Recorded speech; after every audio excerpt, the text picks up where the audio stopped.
Tatlong laro na lang po ang nalalabi at lamang pa rin si Ali Reza kay Wesley. Ito po ang standing at pairing for this round. Ayan, tingnan nyo po Si Ali Reza po may puntos na 21 points. Kalaban niya si Nepo. Si Wesley naman 19.5. Kalaban niya si Pragnananda. 3 games remaining. So itong round na to very important to determine kung may chance pa talaga si Wesley. Pag napanalo ni Wesley ito at natalo si Ali Reza, 2 rounds remaining, walang iya, maganda pa ang chance mag-champion. Ano ang nangyari? Tingnan po natin. Puti po dito, si Pragnananda. Itim naman si Wesley, nag-D4 po yan, sinagot ni Wesley ng D5. Knight F3, Knight F6, tumira po ng Bishop F4 London na sinagot ni Wesley ng C5. Pagkatira po ng E3, nag-Knight lang po sa C6. Tumira po ng Bishop B4, aba nagbago ng approach. Ito pong si Pragnananda. Nakita kasi nung nakaraan ni Prag, yung approach na ganito ni Wesley, yung pagka-knight dito po, nag-E3 lang Pagkatira po ng mga ganito, tumira lang ng ganyan. Yan yung isang approach ni Wesley na nakaraan na kung saan panalo si Wesley. Binago po ni Prag, pinin. So pagka-pin, tinirahan po ng pawn takes, kinapture na kabayo, and then bishop lang po sa D7, nag-takes, pawn takes, tumakbo yung bishop. Ito po ay very equal. At nangyari na po before ito, ang tinira is G6. Si Wesley tumira po ng G6 din. Nag-casting, linya pa rin. Bishop G7, nag-Bishop E5, linya pa rin. Nag-casting si Wesley, C4, linya pa rin. Bishop E6, linya pa rin. Tamang dinidepensa lang po yung D5 na kung saan tumira na ng nobility itong si Prag. Kasi ang ginawa niya po, kinapture niya po ito Ang dati pong tinirap knight c3 instead of taking. Anyway, pagka pawn takes, binawi po niya ng pawn and then nag-knight lang po sa c3 develop.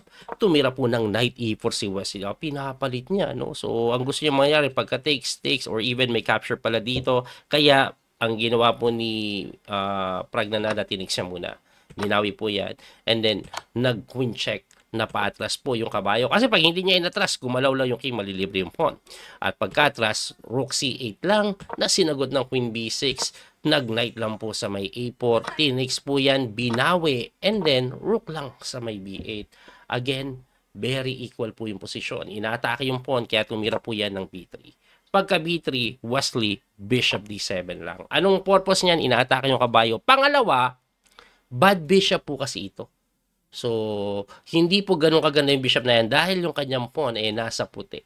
At mamaya mapupunta pa yung isa sa puti kasi didepensa. Yan So, ang pinakaplano po niyan, bukod sa inaatake yung kabayo, pagkatalong po knight c5, which is a good move daw, mayroon pong tiradang bishop b5, mapipilitang mapalit. At ito po ay very equal pa rin. So pagkatira po ng rook takes b5, nag-knight d3. Nag-rook naman po sa b7 si Wesley para hindi makapasok yung tore sa c7. So ang ginawa po niya, nag-rook sa c5, nag-e4. Ayan, to eliminate yung bad pawn na yan, pwede itulak. Kaso, na-realize ni Pragnananda, sige itulak mo, mag-b4 lang ako. Kaya F3 lang yan. 2 reason para hindi po makatalon ito at yung king mabilis makalapit sa endgame later on. So, ang ginawa ni Wesley, E6 para na makagalaw po yung kabayo na sinagot ng rook lang po sa C1. And after rook C1, ito po very equal pa rin. Ang ititira mo lang daw ito para hindi makapasok. Pero mas binantayan ni Wesley yan ng kabayo. Ayun. So, para hindi daw makapasok, tapos malagi siyang may tulak in case na gumalaw na yung knight Kaya, inaantabayanan, dito lang talaga yung tore para lagi may a4. Kasi pag nakapag a4, magiging weak po yung pawn dyan Anyway, ang ginawa po dito ni Prag, nag-rook lang sa c6. Bakit? Bukod po kasi sa bantay dito yan, pwedeng tumalon dito, and then ganun, or dito, may pressure po sa may d4. Kaya binantayan, at dito kung mapapansin nyo, nako po, medyo nahihirapan si Wesley magplano ng maganda, naubusan siya ng oras, kaya napatira po yan ng H5 na lang. At yung H5 po, maniwala ko sa hindi, number 1 engine move pala yan. Walang iakala ko, napatira lang na walang silbi. Bakit po siya ng H5? Hindi po ako sure, pero ang aking pong tingin, gusto niya pong mag-expand sa king side. No, maaari pong gumanito yan, lalapit na ganoon yung king or dito. I'm not sure, pero ang ginawa po ni Prag na king move At pagka king move, ayun na nga, ang sinasuggest ng engine mag G5. Pero dinilay ni Wesley yung G5, inuna niya yung king activation kasi endgame. Ang problema po, pagka king move, nakapag H4. Hindi po ganun kaganda mag G5 ngayon. So, dahil sa H4 na yan, hindi na maka G5, nag G7. Eto pala gusto niyang gawin. Lilipat po siya dito, may pressure. Kaya in-invite niya. Kasi yung Knight F5, napakaganda, may pressure po sa dalawang pawn. Kaso, kayang-kayang i-prevent by playing G4. And not just that, siya pa ang unang nakapag-expand sa may king side. Kaya nga po si Wesley napilitan i-takes yan. Pagka-takes at since wala na siyang magawa na plano dito, Wesley hindi makapunta dito, yung kabayo, yung king hindi din maka-forward, bantay sarado yung mga square, siya po ay nag-G5 na lang na kung saan medyo alanganin na daw pagka H5. Lamang na daw po ang puti bigla. No? Kasi, dependent pass pawn. Ngayon, yung H5 nakita ni Wesley Soyan, may idea pala siya dito. Kasi ang ginawa niya po, Knight E8. Bumalik yung kabayo, tumira po ng king move, and then nag-king G7. So, what's the plan? Pwede pong pumunta dito yung kabayo, may pressure po doon, and then pwedeng tumalon doon. Or in some cases, pwede pong makapag F5, mali pa araw. Anyway, ang tinira po is rook lang po sa may F1. Nakita niya yung idea na ganito eh. So, binantayan na. Bakit? Coach, pwede pa rin naman mag-knight F6 yan na. Hindi na po pwede kasi may H6. Pagkatira mo dito, may knight move. Napakaganda ng plano. Kaya balik natin doon, napilitan na si Wesley, tumira po ng rook sa may D8. Bakit niya linagay yung Tory bigla? Para dito siya pupunta. And something like this or even support the F5. Yun yung kanyang plano. Kaso mali pala yan. Ang tamang tira daw po dito is magkunat. Ayan. Magkunat lang daw. Yan po yung pinapatira ng engine. Anyway, ang tinira po is nag-rook D8 na nga na mali. Dahil pagka-rook lang po sa may A6, babagsak yung pawn. Anyway, wala nang oras yan. Last na minute na lang si Prague. 1 minute si Wesley. Tumira po ng knight D6. So, sabi niya, panic time na lang. Dadaliin pa natin to. Lagi niya naman ginagawa. So, nag-rook takes. Nag-F5 na. Yan na. Tapos si Prague nag-blunder pa dito eh. Kasi lamang na lamang po ito kung gaganito lang eh. May pressure dito, may pressure doon, may pressure doon. Ang dami na pinipressure. Pero ang tinira, knight E5. Mali. Kasi pagka knight E5, may tira pala dito si Wesley na rook C8 immediately. At makakapasok, baka makapagbigay ng counterplay. Yan po ang sinasabi ng engine. Pero walang oras, ang ginawa ni Wesley, kinapture niya muna to eh. Bakit? Mukha kasing napakagandang tingnan dahil may pasok dito yung kabayo. Pero, nag-knight takes lang eh. Ngayon, yung knight F5, ayan, pumasok na. Napakagandang tingnan po. Kaso, kining D3 lang. At dito, tumira po si Wesley ng rook B4. It looks like he's doing a very good counterplay. Mali pala. Kasi, may check. Pagka king move, nag-king move lang. Nag-rook takes D4 at wala nang magawa, kinapture.